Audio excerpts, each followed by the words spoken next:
Are you wondering whether nature-based occupational therapy is just for children, or how you could work with nature with an adult population?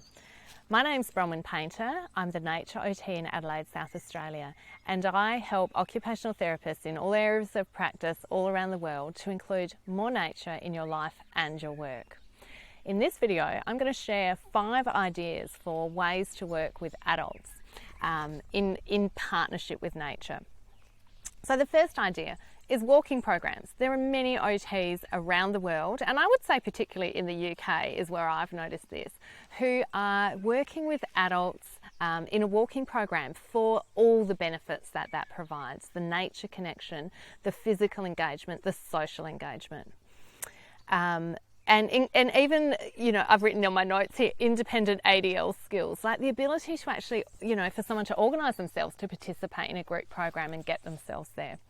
The second area is in gardening and in horticultural therapy or therapeutic horticulture.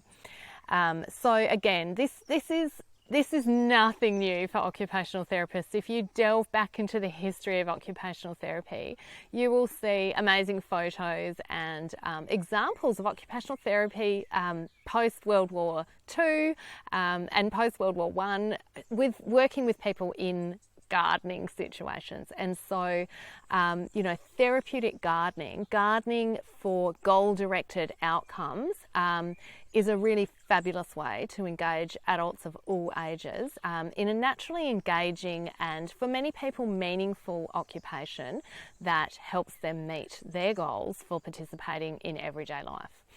The third idea is around the concept of reciprocity, and it's about helping people achieve their therapeutic outcomes, but also how can we actually care for nature. And so this is about connecting people with conservation, sustainability.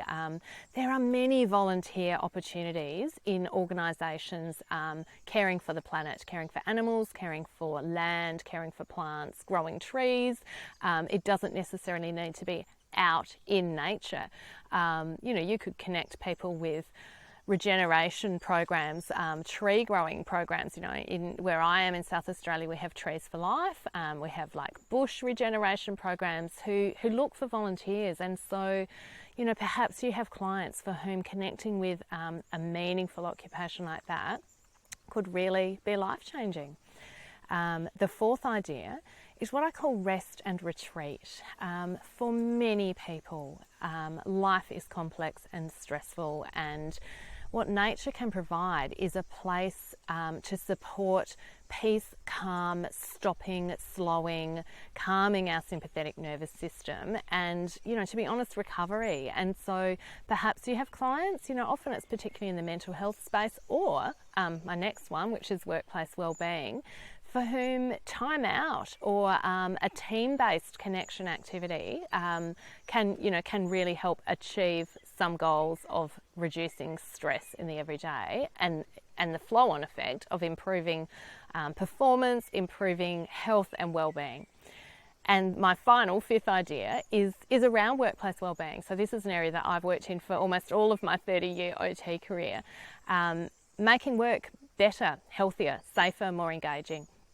And so, I've been involved in offering forest bathing connection activities for workplace teams. And so, there are many opportunities to introduce nature into the workplace. And all workplaces are different, and they will all have risk assessments around this, but it can be as simple as nature images, plants in the workplace, places to exchange produce from home, and to engage people in conversation and encourage nature connection activities in meal breaks or, outside work activities. So there are many ways that OTs, as creative and innovative as we are, can introduce nature into the work we're doing with really all populations.